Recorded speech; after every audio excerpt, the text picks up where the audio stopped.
Our special guest today is a legend of modern policing, Commissioner Bill Bratton. He is also currently the executive chairman of Teneo Risk, and we are very grateful today to our sponsor for this special webinar, DLR Group. You may have actually stepped foot in some of their stunning government facilities, as I have, including NPD's recent renovation in Washington, D.C. They've also created Tulsa's Public Safety Center and the state of Minnesota Emergency Operations Center, among many others.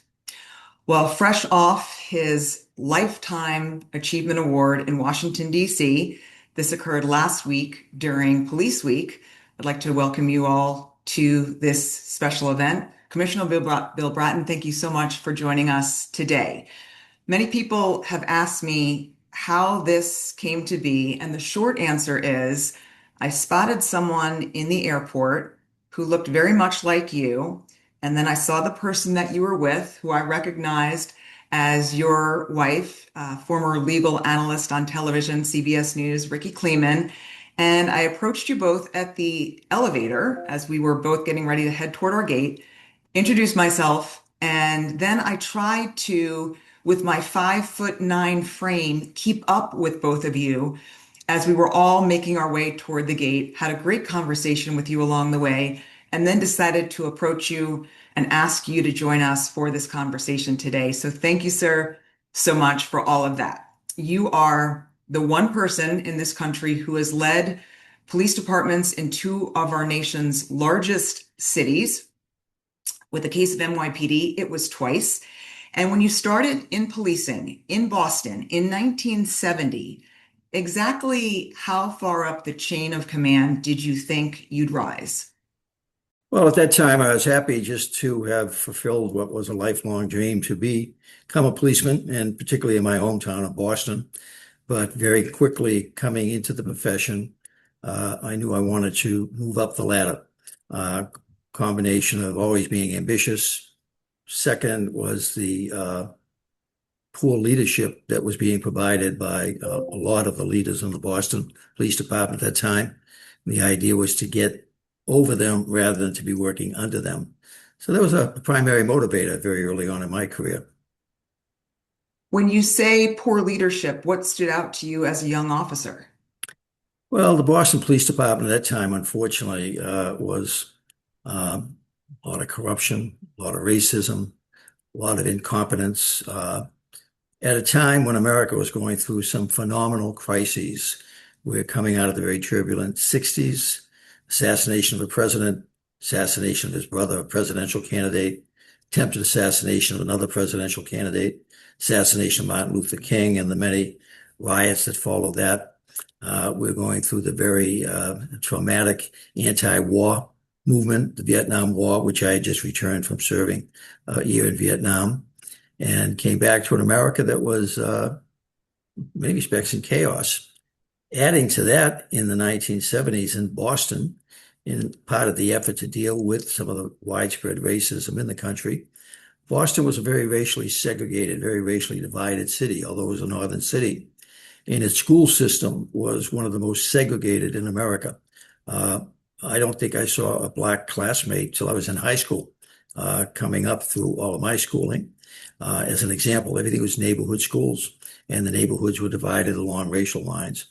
So Boston went through a period of federally mandated desegregation, extraordinarily turbulent times, during which time I promoted up to sergeant, then to lieutenant, and at the tail end of that up to superintendent of the Boston Police Department, the highest ranking uniform position. I had a fairly rapid rise through that department. Within 10 years, I was the number 2 person in the department.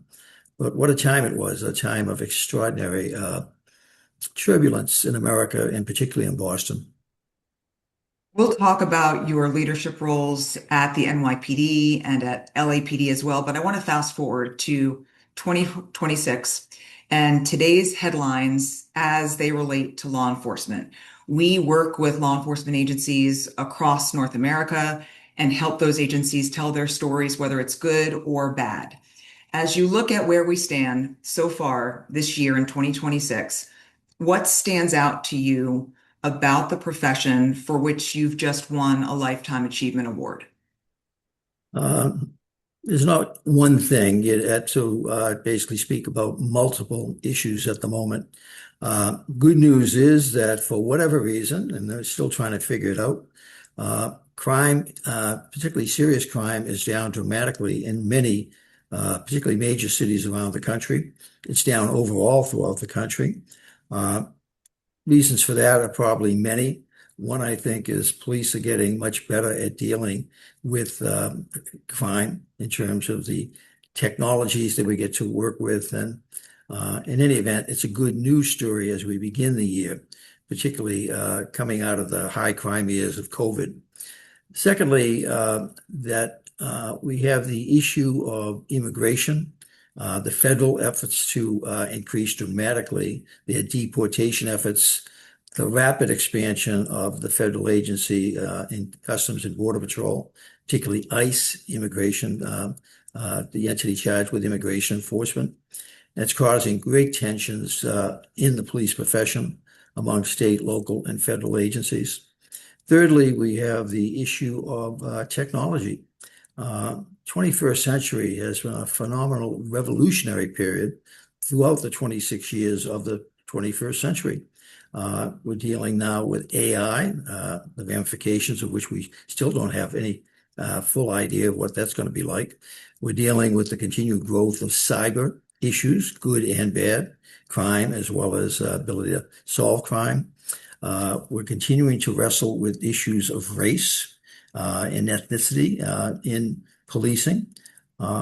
We have also the dynamics of the politics of America at the moment. We're a deeply divided country, probably as divided as we were before the Civil War, and once again going forward to the 1960s. A lot of that around the issues of race and ethnicity. So there's a lot going on. There's a lot of churning. Let's focus on ICE for a moment. The new secretary for the Department of Homeland Security, Markwayne Mullins, said partnership is vitally important. I would love to see ICE become a transport more than the front line. Do you believe that this change in leadership at DHS was needed? And what do you anticipate the rest of 2026 will look like when it comes to ICE? It was critically needed. 25, 26 were a mess at the federal level as it relates to their uh, uh, enforcement, deportation efforts. The images, particularly in Minneapolis in the middle of winter, of what was going on there and what was going on in Los Angeles. ICE went through a very significant transformation in these last several months, including replacement, the very much needed replacement of the former secretary, now with the new secretary. That it's an organization that was increasingly being criticized for its tactics, its strategies, its leadership. We're going to have to wait as we get farther into 2026 to see if this realignment of resources, quite clearly, they're looking to diminish the visibility of their enforcement and deportation efforts. Some of them remain controversial. There was just several stories the end of last week about their effort to go forward with these large-scale detention facilities around the country, which are pretty much opposed every place they've attempted to build them. So that is a very public image and issue for them going forward.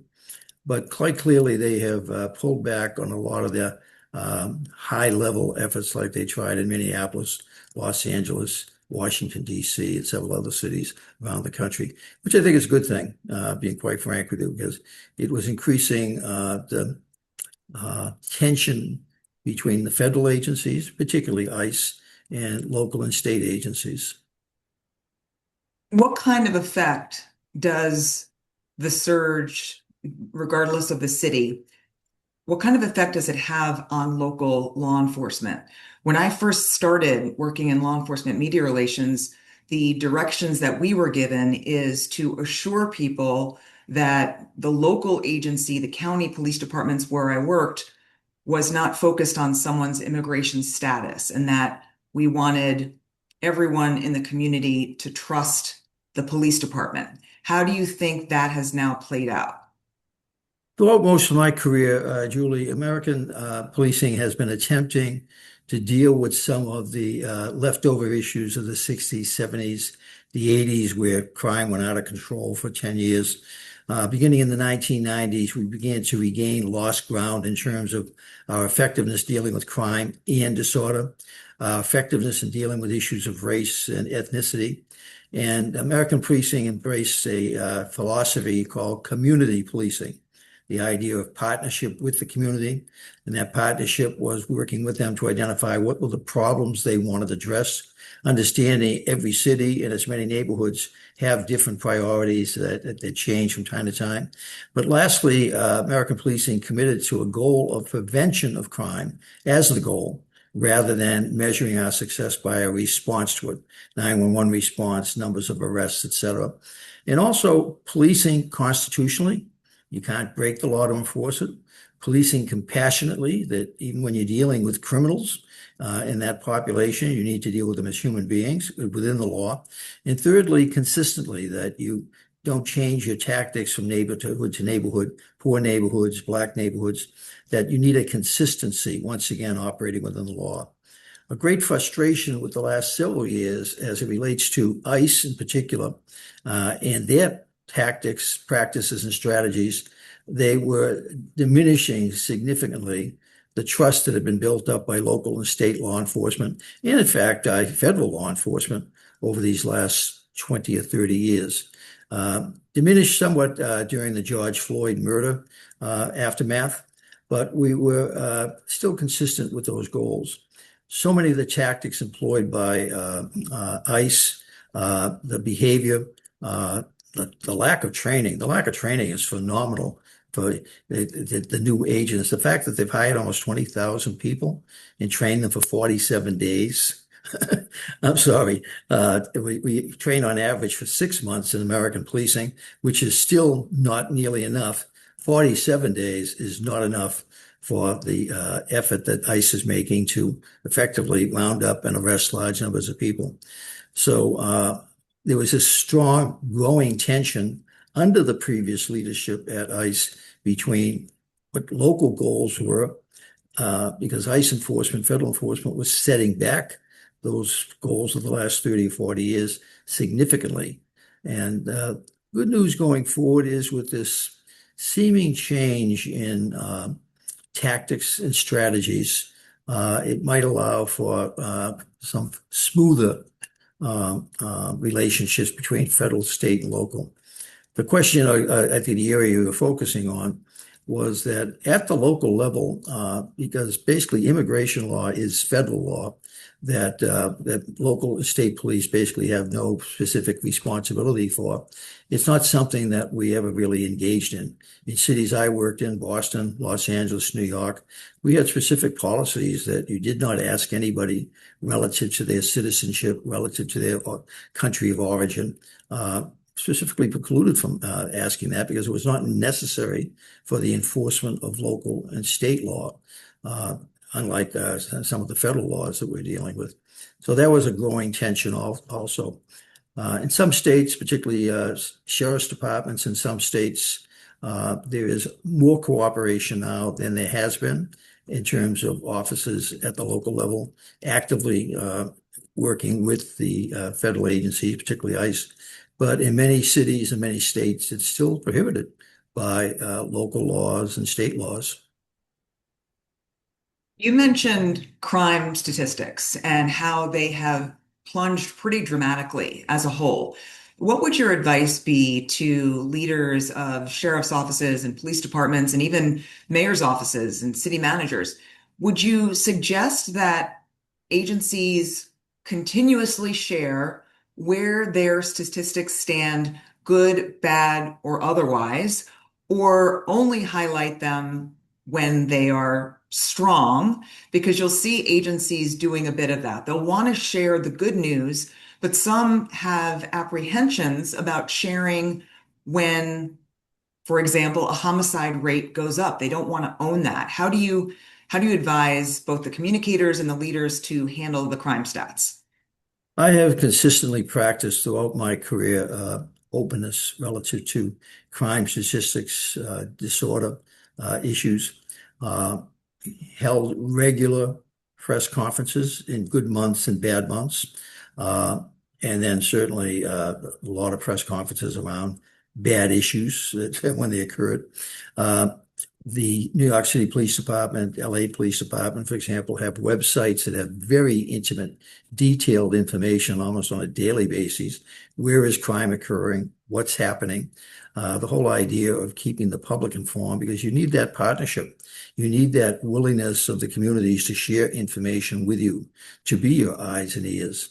And that is one of the frustrations with some of the immigration issues in that immigrant population, which maybe has more than its share of crime, but we just don't know how much because a lot of it's not reported. Because so many of these people come from countries where they don't trust law enforcement, so they're not reporting incidents to the police because they just don't trust, or now they're fearful of deportation. So that's compounded this idea of partnership and trust.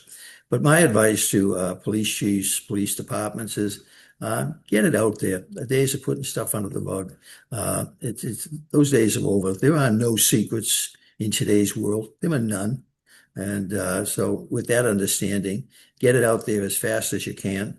And we have an expression that when I teach classes on this issue, the most important word in policing as it relates to communicating with the public and the media, the most important word is preliminary.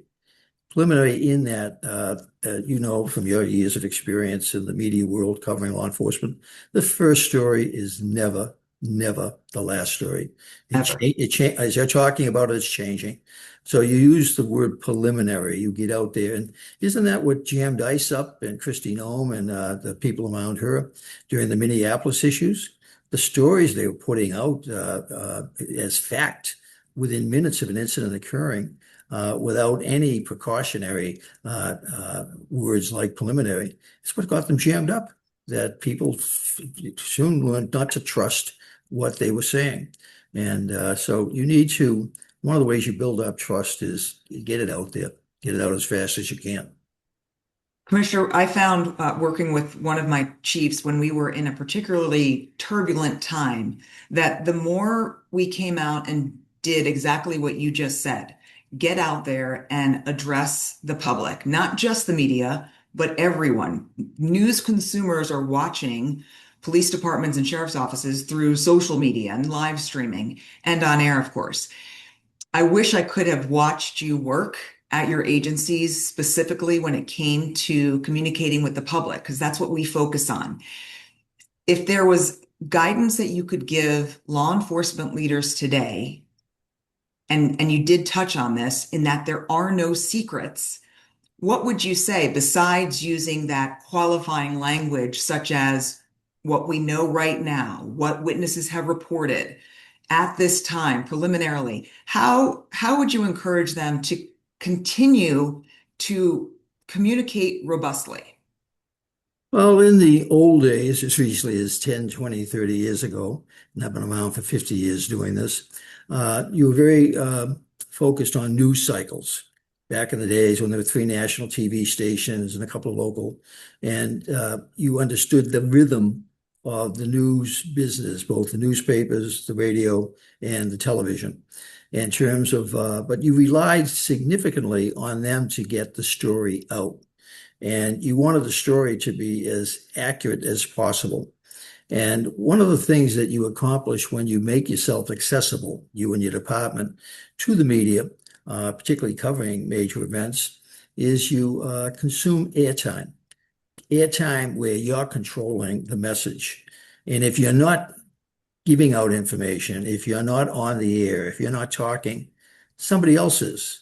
And you've seen it time and again. You still see it now in the days world of social media, where there are no such things as time frames for local news.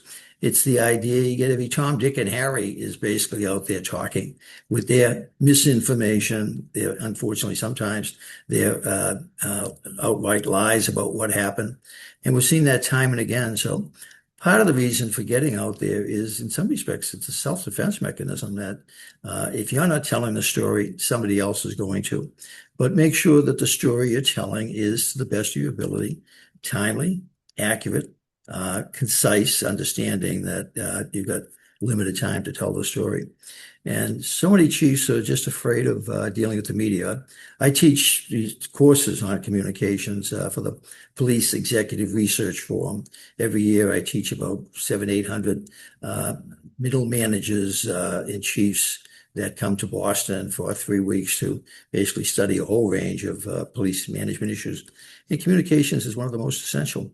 Um, I've been jokingly accused of never having met a camera I didn't like. That in terms of New York, I was known as Broadway Bill. In Boston, I was Boston Billy.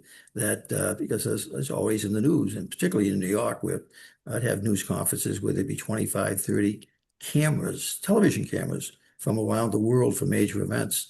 I enjoyed the give and take of press conferences that because it was a way of um, telling our story. And the idea is to do it with facts that you have. The idea is to do it in a calm, straightforward manner. So you, in a sense, in times of crises, that your voice, your presence is calming the waters rather than stirring them up. There's an expression we use that never let them see you sweat.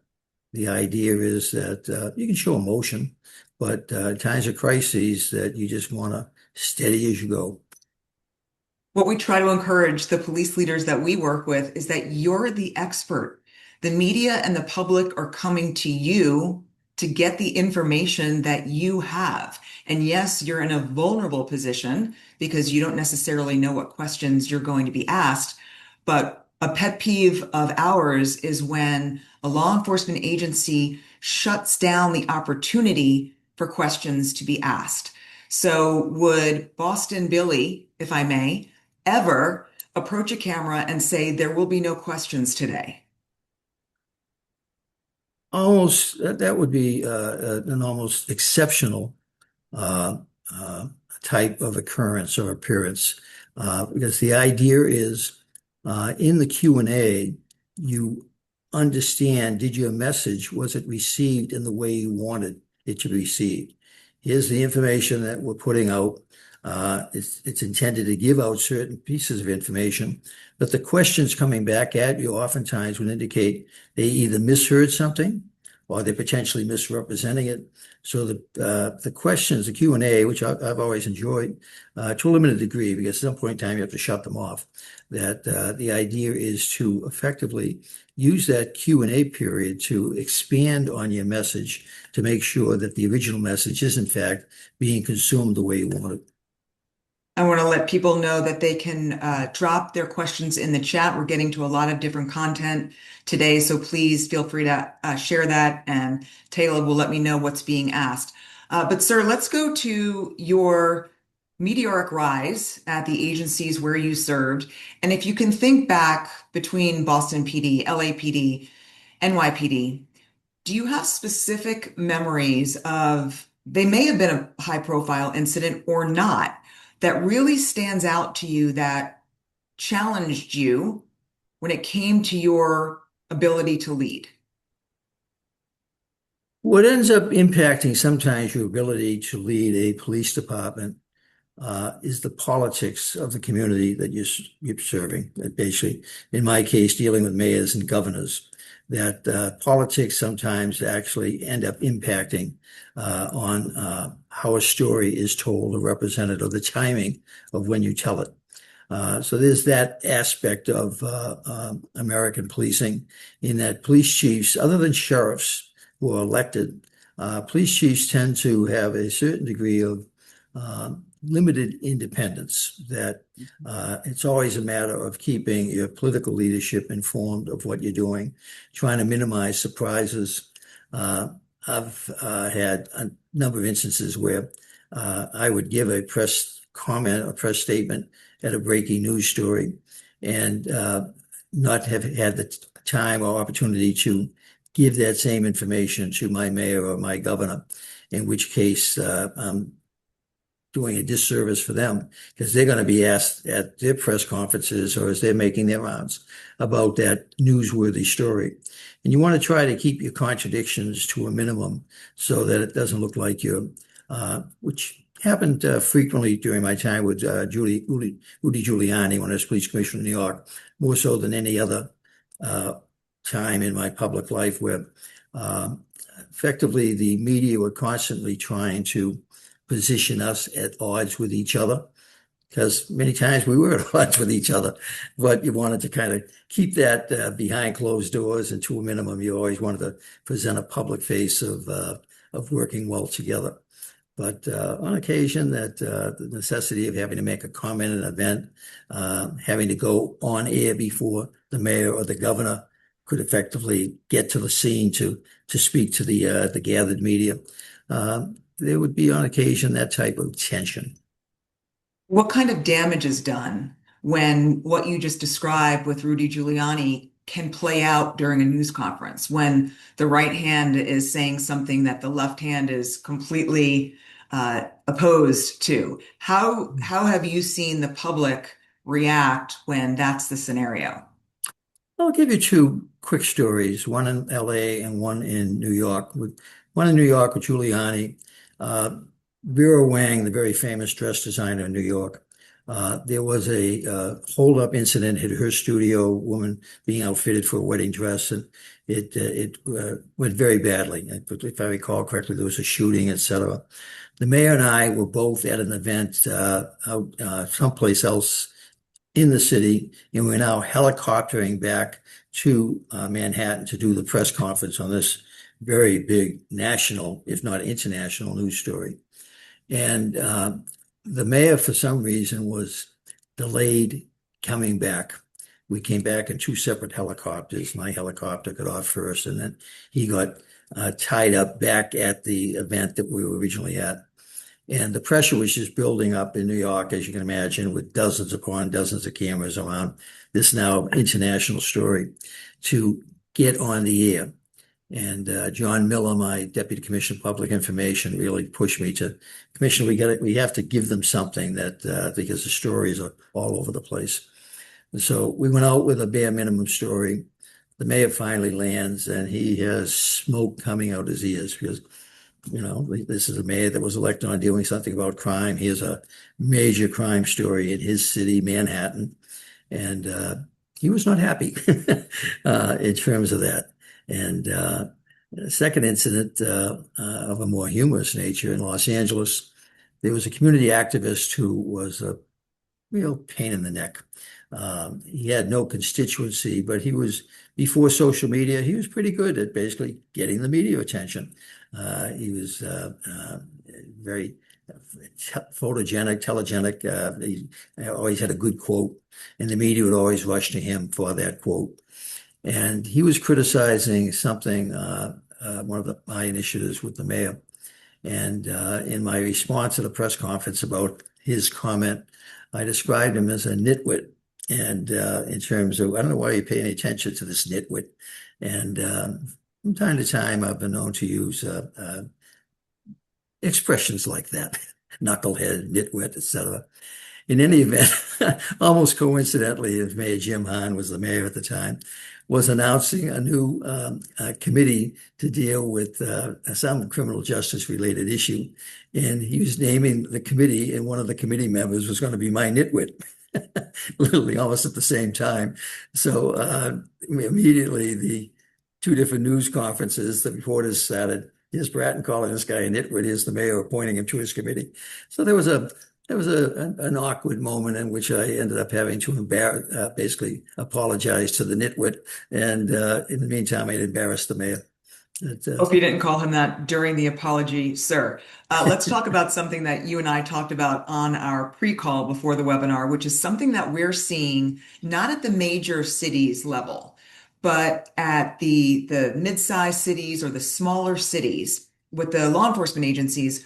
We're seeing in some cases where the mayor's office, for example, is taking a police PIO, public information officer, out of the police department and placing them underneath the mayor's communications team. And Our concern as a firm that works to help law enforcement better tell its story is that when that occurs, there is now a political lens by which information is being released. And very often, because certain comms teams work in a more traditional 9 to 5 setting as compared to 24/7 public safety, nights, holidays, and weekends public information officer coverage, it seems to us that that is a somewhat dangerous trend. It's almost as if we are going backwards, where law enforcement agencies have become more and more productive in terms of releasing public information. And now this seems to be a concerning trend that we're seeing. What would you say to city managers or mayor's offices who are doing this or who are considering doing this? They're probably more intimate with and more sensitive to the issue you just described. Uh, my dealings that tend to be more with the larger mid-sized agencies, which usually almost always have a PIO, Press Information Officer. On the case of the NYPD, may have as many as 25 to 50 people working in their full-time office. But the element that you're talking about is the idea of the political influence or political control, which is the reality. Police chiefs are appointed by mayors, city managers, and work for them and under their leadership. And there is always going to be on the part of a mayor, city manager, the desire to effectively influence, if not control, the news in the sense of, particularly as it relates to crime, that which is can be the downfall of many a city administration. That back in my day, 1994, 95, because of the tension between my press office and Mayor Giuliani's press office, that he effectively mandated that I cut that press office, which at that time had 40 some odd people, cut it in half. That because of stories that he did not feel he was able to control. There was too much news coming out of the police department, which, as you can imagine, in New York City, the news is coming out like Niagara Falls. It's constant. And the ability to constantly run everything that you want to do by the mayor's office, by the time the mayor gets around to responding to it, really slowed down the news cycle and just generated great frustration on your part, the media, with the police response. So it's a tension that has been constant throughout my career. I don't think there's anything new about it other than maybe the level of it that you're experiencing now. I think you're going to find mayors and city managers would argue with the fact that so many police departments have been downsized because of lack of ability to recruit, budget issues, et cetera, that it's a way of keeping police doing police work, and they can hire civilian press aides, et cetera. And it's a way of that consolidation is an effective way of controlling budgets and manpower issues. I don't think it's a new issue. It's a tension that's always been there. And it does vary from city to city, department to department. I have always, by and large, fortunately, because I think my nature, my style, my accessibility, and my understanding of the needs of the media, been pretty approachable and pretty available, and in good times and bad, that with regularity. But that's not always the case, as you found to your frustration covering law enforcement agencies. And it's a tension I don't think that's going to go away anytime soon. It's always been there. We're going to show a QR code for people to have the ability to register for our first ever conference. We're doing a 2.5-day event in conjunction with the University of Virginia's Center for Public Safety and Justice. And during those 2.5 days, rather than a traditional conference, what this will be is a crisis that unfolds over the course of day 1 and day 2, with learning taking place in between, as well as injects.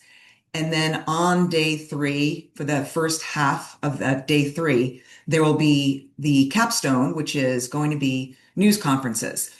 And what we have always found in all of the work that we've done with our training events across North America is that, especially among law enforcement leaders, that capstone, the mock news conferences, the mock one-on-one media interviews, is the most beloved and the most hated in that it, hearkening back to what we discussed earlier, a leader in law enforcement does not like to feel vulnerable, and that's what questions from the media can do. Everyone wants to represent their agency well, and that's why we're going to be bringing in university leadership, law enforcement leadership, city leadership to this conference to work through this. And I would ask you from your news conference days and what you would say to law enforcement leaders now, do you think that the changing media landscape, which for the most part is a shrinking media landscape, benefits law enforcement and government, or is really a hindrance? Well, it's a shrinking media landscape in terms of what we would think of as traditional media, the networks, the local TV stations, the newspapers. There's no denying there's been a phenomenal shrinkage, particularly of the newspapers. While at the same time, there's this counter revolution underway, the social media.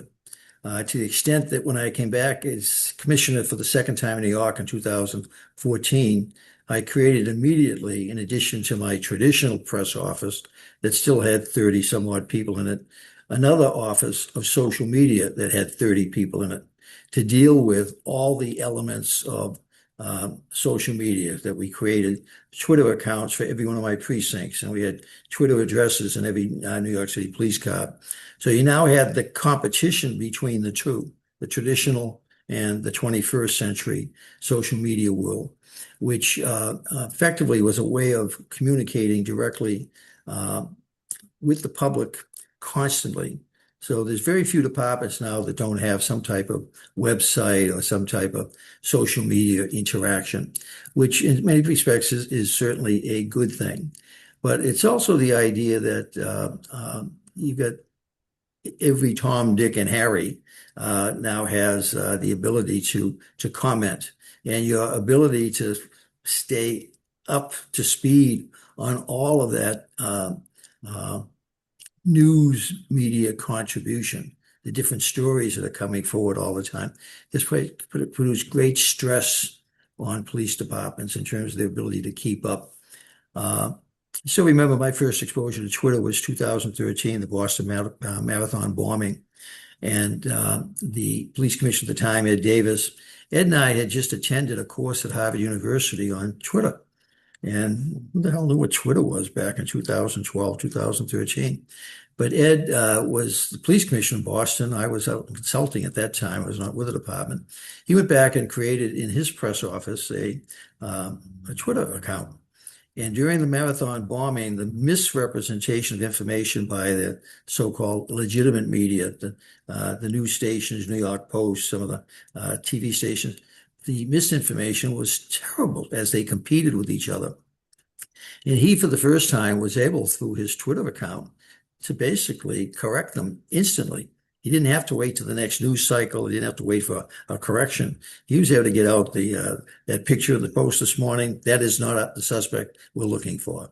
That news story last night, that is not what's happening.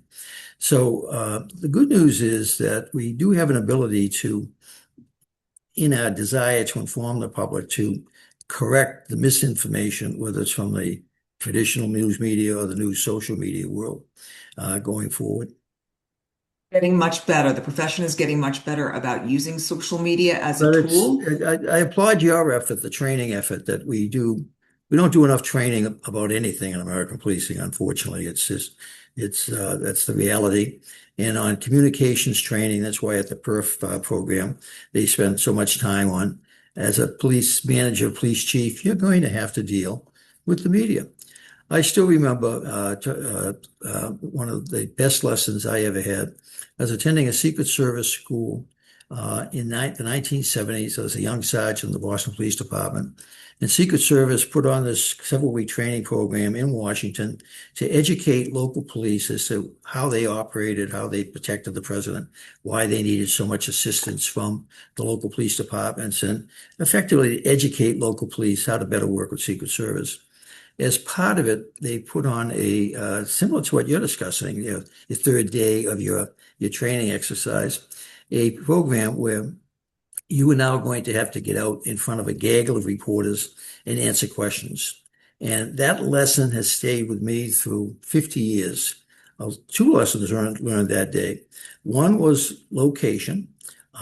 Pick your location where you're going to do your press conference in the sense of your background, etc., whenever possible. And secondly, always have an exit strategy. In that, I can still remember I was the guinea pig. I was the one conducting the press conference with all of my classmates as the press, and they'd all been fed the questions, etc. And we came through a door onto the stage with all the microphones, and the instructions were at a certain point in time to exit the stage. That the press was getting heated. As you've done a number of these news conferences where everybody gets worked up and commissioner this, commissioner that. So I now go to exit the stage, and the door's locked. So here I'm at this door trying to get away from this gaggle of reporters. And so a lesson learned that I've carried with me 50 years, always have your exit from the stage, if you will, but also pick your backdrop, pick your location. And one of the videos we show at this training program we do at Perth, and you'd appreciate this, it was during the terrible incident in Missouri way back in 2014 or 15, in which the young boy had been killed by the police officer. It was Ferguson, Missouri. And Yep. the Ferguson 50-person police department, police chief had probably never met more than one camera in his whole police career. Now he's got cameras from all over the world. And he was attempting to be as open as he could be by conducting fairly frequent press conferences. But the one that really jammed him up was a very important one. He was giving out a very important piece of information. Did it on the front lawn of his police station on a hot day. He was sweating profusely. Unfortunately, he had a fly around his head the whole conference that he was constantly swatting away. But in back of him, this was a racially charged situation in which an all-white police department had been accused of killing a young black man. And he's trying to explain some new information. I think it was the incident in which that young black man had been involved in an altercation at a convenience store shortly before the incident.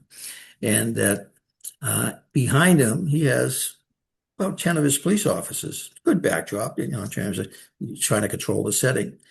It looked like the New York Giants standing behind him, all white officers, arms folded, one bigger than the other, some of them with the mirrored sunglasses that we no longer allow in terms of, so the visual image was just terrible, absolutely terrible. And so what we try to educate, and I'm sure part of what you'll be doing, is that you want to control it. You don't want to have it go out of control if you can. And Commissioner, they were late to message during that. And that's one of the reasons why social media took off with a number of narratives about what the facts were in Ferguson. We're getting a number of questions that I'd like to pose for you. It's all over the map. So let's start with Evan asking, how long was the learning curve? How did you affect change? And how did you mitigate the challenges of the law enforcement subculture? Let's start with, what's the subculture? Subculture is that there are many cultures in policing, that there is no one culture. And like a doctor examining a patient, every patient is different. Every police department is different in terms of its culture. The culture of the LAPD was very different than the culture of the NYPD. But that culture also is constantly changing with the times. So it's like a doctor examining a patient. One of the things as a police chief you need to have is a skill at understanding the culture of your organization, in the sense of, is it one that you want to change? Since I always look for departments in crises, part of what I'm looking to change is the culture that got them into that crisis, whether it's around the issue of race, incompetence, ineffectiveness. And so the subculture, if you will, is that understanding there's no one culture, there are many cultures, but it's the matter of, as much as possible, trying to find the commonality between them so that as you seek to change the organization, you're mindful of you got, like you got three or four kids. Every one of those kids has got a different personality. How long was the learning curve for you? Did you generally find at Boston PD, NYPD, LAPD, it was about the same amount of time? There's a very famous play on Broadway, Glengarry Glen Ross, about a group of salesmen who are competing to win a set of knives, a set of steak knives. And it's the expression was ABS, always be selling. Well, in policing, it's ABL, always be learning. I've been in the profession for 50 some odd years, and I'm still learning all the time. One of the reasons I go to conferences, you and I bumped into each other at the International Association Chiefs of Police Conference. After 50 years, what the hell am I doing there? What am I going to learn? I'm going to learn a lot. What were you doing there? You were there to learn. So the idea is always be learning. And I am, but and that's what makes the job so fun and exciting because it's policing is never stationary. It's like most professions. It's constantly changing. And you always have to keep learning. Yeah, you're still working full time. You won't be stopped. Here's a question from Nevin Long. Any thoughts on the growing trend of juvenile offenders when it comes to violent gun crime and how to address this trend? Out of the frustration in policing is just this issue of dealing with juveniles who are involved in serious crime, and particularly, unfortunately, in these last 20, 30 years, increasingly involving firearms. And one of the things I think we do very poorly in our society is correct the behavior of young people as that behavior begins to uh, go in the wrong direction. And so that in New York City, for example, they had several years ago, the legislature changed the law. They call it raise the age in which the age at which a young person could be treated as an adult was raised, well intentioned, but the growth in crime in that 2 year gap between what it used to be and what it is now was phenomenal because effectively the tools for dealing with youth crime were very significantly different than the tools for dealing with adult crime. So by taking people who were effectively adults at age 18 and basically treating them as if they were 16, New York City, around this issue of gun crime, phenomenal growth in a several year period of time in these former adults being treated as juveniles or being treated as children. And it's one of the great dilemmas that you don't want to overpunish, but at the same time, you do want to, how do you correct behavior? Oftentimes it requires some form of punishment. And we really have not solved that problem. We're continuing to wrestle with it. Do you find this is a me question, but I have other questions stacking up. Do you find that lawmakers talk to law enforcement enough before they decide to change laws that involve public safety? That is a great question, particularly as it pertains to New York. New York had a phenomenal group of law changes back in 2018, 19, before COVID and its impact had such dramatic impact on the criminal justice system. And in the creation of that, they call it bail reform, raise the age, a phenomenal change by a very progressive liberal legislature in the state of New York. There was no consultation by the legislature with any police organization in the state, any of the unions, any of the police organizations. They just did it on their own. And they made a mess of it. And we're still dealing with the mess 8 years later that they created with their bail reform. Uh, they would have found that policing was not adverse to a lot of the issues they were trying to reform, but what we were adverse to was how they went about it and then the corrections they made. And that raised the age was one I just cited in terms of that had dramatic effect. And we also the inability to commit people who have committed a fairly serious crime to hold them for bail. That they basically they can't be held for bail. They have to be let go until the trial date.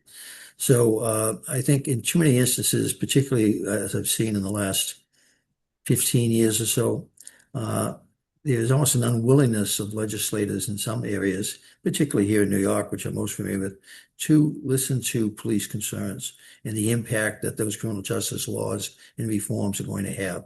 Uh, we predicted, and predicted with great accuracy, that crime was going to go up. What we did not predict with accuracy was how much it was going to go up, and it went through the roof. Talking between the two sides, if you will, just seems like common sense, but let's not get into common sense right now. Collaboration, we call it. This is from a longtime police chief who just recently retired. I don't expect he'll stay still for long, but his question is, leadership trends come and go. From your perspective, what core leadership practices have stood the test of time?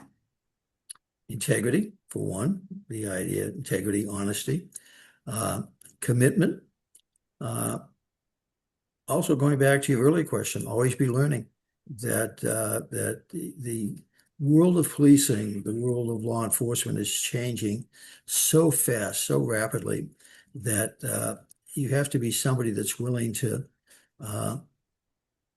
always understand. You always have to be learning, and that you also never want to be the smartest person in the room. You always want to surround yourself with a lot of people who are a lot smarter than you, and particularly in this day and age that I have 10 of these when it comes to technology. It's a wonder I got on this call with you today, that it went on fairly seamlessly. Same, But Commissioner, same. in terms of, I think one of my skills as a leader is surrounding myself with a cadre of people who have a wide variety of expertise, and then together we basically get things done. Jim Collins has a wonderful book, Good to Great. And it's about the idea get the right people on the bus, get the wrong people off the bus, and get them in the right seats. And that to me is the fun of leadership. I love creating Super Bowl teams, LA, Boston, New York, the other departments I've led. And that is one of the most essential qualifications of a leader, to pick good people and then have enough sense to get the hell out of their way while they do their job. And you need to be confident as a leader to be okay with hiring people who are smarter than you. You have to have an It's ego. smart to do that. I have an ego, but that ego is such that I recognize that I'm oftentimes not the smartest person in the room, and never really want to be. I want to be able to generate ideas that others can respond to, improve upon, reject. But it is the idea of, as a leader, as much as possible, you want to build consensus. You want to build collaboration. And to do that, it goes back to the question about culture, understanding all the subcultures in the police department, the union rank and file culture, the mid-management culture of supervisors, the leadership culture of the bosses, the culture of the civilians. You get all these different cultures, subcultures. And so in terms of leading them, you have to find a way that you get them onto this common platform, that there's something in it for everybody. It's like going up to a smorgasbord and making sure that smorgasbord has something that's going to satisfy everybody. They might not like 90% of what's on that smorgasbord, but as long as there's something there that they like, then you're halfway home. Commissioner, let's talk about the actual physical structure of where law enforcement works, where people go into the building. And I'll give you an example. I left the brand new, sparkling, shiny Channel 7 newsroom in Roslyn, Virginia, and went to my first police department in Prince George's County. And that building was crumbling on the outside. You could see the cement chipping away, and underneath it, this strange styrofoam construction. The walls were crumbling of this police headquarters that used to be a high school. The question from Jake Davis is, what role do you think police facilities play in building culture, communications, and training? And I can tell you personally, we collectively did not love the idea of walking into a building that was crumbling around you. It does have an effect on employees. What have you seen in terms of that? Well, you didn't like to visit it. Imagine working that. That's right. And one of the things that unfortunately so many departments, particularly some of the inner cities, New York, Boston, so many of our facilities, New York has 250 some odd different buildings. So many of them are being, quite frankly, dumps. They're 100 years, 150 years old. The police districts and the subway stations were abysmal conditions down below ground.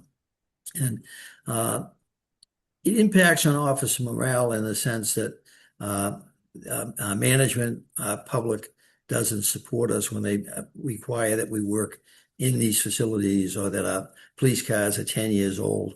And I've worked in abysmal conditions through a large part of my career. Uh, at the same time, I've had the great satisfaction, the LAPD, my 7 years as chief, I was able to basically oversee the building of 26 new facilities in that city, including most of the police district stations where they had parking for their cars, where they had individual lockers, where they had clean restrooms, where they had shoe shine stands, they had dry cleaning services, all the things that a modern police department should have. And but many police departments don't. The police department budget is 95, 96% on average for personnel, at least 4% for everything else, cars, radios, equipment, maintenance. And when budgets get cut, one of the first things that get cut, janitorial services, Mm. maintenance, supplies, toilet paper, paper for the copy machine. Uh, it's one of the frustrations in so many American police departments, the conditions in which you expect your officers to work professionally. I just talked to a lieutenant who at the time worked for a chief who ordered him to stay in a police cruiser where a 2x4 had to prop up the driver's seat so the seat didn't fall all the way back. And the lieutenant pointed out to the chief, the 2x4 could impale me in the event of a collision. And he got in trouble for raising that valid point. So it's shocking what some agencies have In to deal my with. in my first book, Julie, I talk about the Boston police cars that I worked in when I first joined the Boston Police Department in 1970. Standard shift, six-cylinder Chevy Biscaynes with a light on the roof that had a 6-inch blue light on the front and a 2-inch, looked like a Rayovac flashlight, red light on the back. That was the emergency equipment. It had a siren that you had to keep your thumb on the button on the dashboard as you're driving, trying to go through the shifts on the car, keeping your thumb on the siren with this little blinking light. And the average police car in Boston was equipped with a Hood milk crate. Hood was the milk company in Boston. They used to have the old wooden milk crates with the wire. They weighed about 30 pounds. And every car was equipped with one to hold up the front seat. Because we had so many overweight officers that when they get into a car, they would rock back and forth in terms of, and they'd break the seat eventually because the seat was only bolted down with 2 bolts. The condition of the cars. First thing that was stolen anytime they got a new car was the light bulb in the ceiling. Mm. They take the light bulb because they could never get replacements. So you wanted to have a light bulb. So brand new car, first thing that was taken was the light bulb in the ceiling when you had to write your reports. So it was, and that was the condition of the car. I should have seen the condition of the stations, even worse. Truly, Commissioner, I just want to once again thank our webinar sponsor today, the DLR Group. You can learn more about DLR Group at dlrgroup.com. And for examples of their gorgeous work, those facilities we talked about, these look nothing like those horror stories that we were just talking about. They facilitate beautiful buildings for large agencies, major city public safety, spans police, training, emergency operations, and emergency communications projects. Commissioner, I am so honored that you let me tag along on our walk to the airport gate. You will never get rid of me at any future IACP conference. Ricky and I have become texting pals, so I know that you and I will stay in close contact, and I really appreciate you devoting so much time to us at Julie Parker Communications. It means a lot to me. We'll look forward to seeing you down in Orlando for the next IACP conference coming up. And then also for the idea of your upcoming conference, you described the 3-day conference. Good luck with that. Thank I you. like the idea. Cops always need to be learning, and it's good to be learning from the experts such as yourself. Thank you, Commissioner. Thank you, everyone, for watching. We appreciate it. All the best.